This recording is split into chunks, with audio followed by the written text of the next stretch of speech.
민주화 이후 확립된 대한민국의 민주주의와 헌정 질서에 대한 최초의 근본적인 공격입니다. 이것은 자유민주주의 체제를 부정하고 독재국가로 회귀하는, 독재국가로 돌아가는 의도를 나타내는 체제 공격입니다. 계엄이라는 이름으로 행해진 헌정질서 파괴 행위는 대한민국이 민주화, 산업화, 그리고 선진화를 동시에 이룬 유일한 국가라는 국제사회의 평가를 한순간에 무너뜨렸습니다. 국민 경제에도 큰 손실을 끼쳤습니다. 비상계엄 해제 이후에도 지금까지 대통령은 국가의 사법 시스템을 무시하면서 법치주의 원리를 침해하는 행태를 보이고 있습니다. 이는 헌법 수호의 관점에서 용납될 수 없는 행위입니다. 우리가 탄핵 심판 절차에서 대통령에 대한 신속한 파면 결정을 구하는 것은 무너진 민주주의 회복과 헌정 질서의 복원을 위한 것입니다. 그리고 경제의 불확실성을 신속하게 해소하기 위한 것입니다.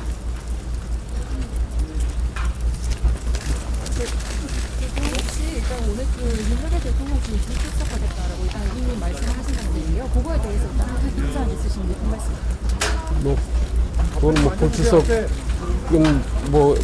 예상되는 수준이긴 하였지만은 어쨌든 탄핵 심판에도 잘 응하시고 또 그 헌법재판소가 요구하는 여러 절차들도 제때 이행을 해서 탄핵 절차가 신속하게 이루어질 수 있도록 협조해 주었으면 하는 생각을 갖고 있습니다. 이거 다른 분들 좀 말씀하시고 이야기하세요.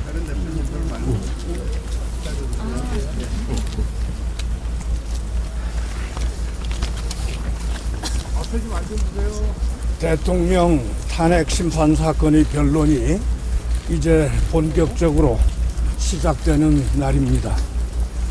다만 이번 기일에는 피청구인 윤석열 대통령의 불출석으로 인해서 실질적 변론이 이루어지지는 않을 것으로 이렇게 보고 있습니다. 피청구인 측은 오늘 이후에도 여러 가지 방법을 동원해서 탄핵 심판의 신속하고 원활한 진행을 막고자 시도할 것으로 예측하고 있습니다. 피청구인은 비상계엄에 대한 법적, 정치적 책임을 회피하지 않겠다라고 공언을 하고서도 대한민국 법원이 발부한 체포영장의 집행조차 무력으로 막고 나서면서 법치주의를 부정하고 국법 질서를 문란케 하는 행위를 지속하고 있습니다. 이러한 헌정 질서 파괴 행위로 인해서 정치적, 사회적 혼란, 그로 인한 국민의 분열, 경제적 불안정 등 국가의 위기를 시급히 극복하기 위해서는 신속한 탄핵 결정으로 피청구인을 대통령직에서 파면하는 것이 매우 중요한 일이라고 우리는 믿고 있습니다. 우리 탄핵소추 대리인단은 피청구인 측이 어떻게 나오든 간에 그에 대한 만반의 준비를 해서 신속하고 적정한 탄핵 결정이 반드시 이루어지도록 최선의 노력을 다하겠습니다. 네, 이상입니다.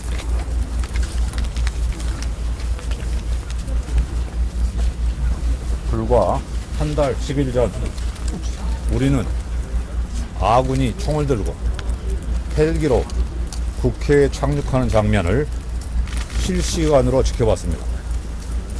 군인은 유리창문을 깨부수고 국회의사당에 난입했습니다. 경찰은 국회를 봉쇄했습니다. 수사 결과 이 모든 것을 윤석열 대통령이 직접 명령하였다는 사실이 밝혀졌습니다. 헌법 파괴 행위입니다.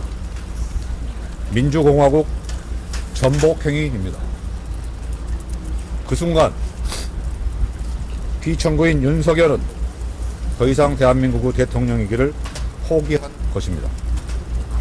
결국 윤석열 대통령은 즉각 파면해야 할 사유는 차고 넘칩니다.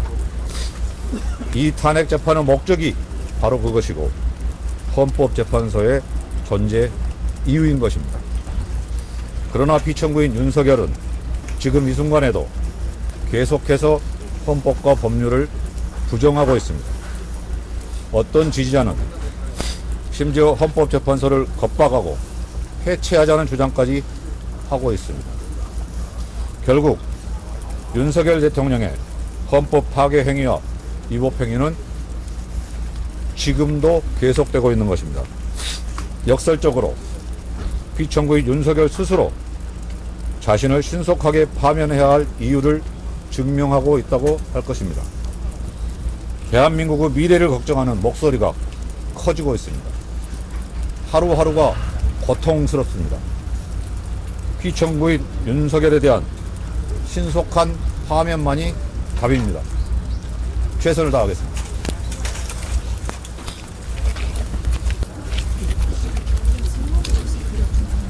질문 아마 끝나고 설명할 기회가 또 자주 있을 겁니다.